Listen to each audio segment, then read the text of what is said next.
To save an Instagram reel as a draft and then move it to your phone's gallery without posting is an easy process. So simply follow these steps.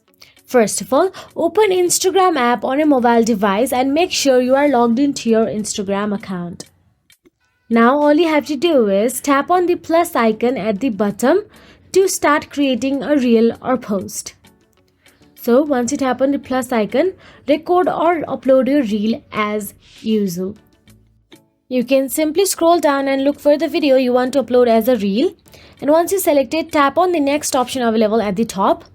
Now you can add effects or music you want or any edit you want to do. And after everything is done, you can see the download icon available at the top right corner of your screen. Simply tap on the download icon. Now, Instagram will prompt you to save it to your gallery. Now all you have to do is tap on the next in the bottom right corner of your screen. Then you can save it as a draft as well.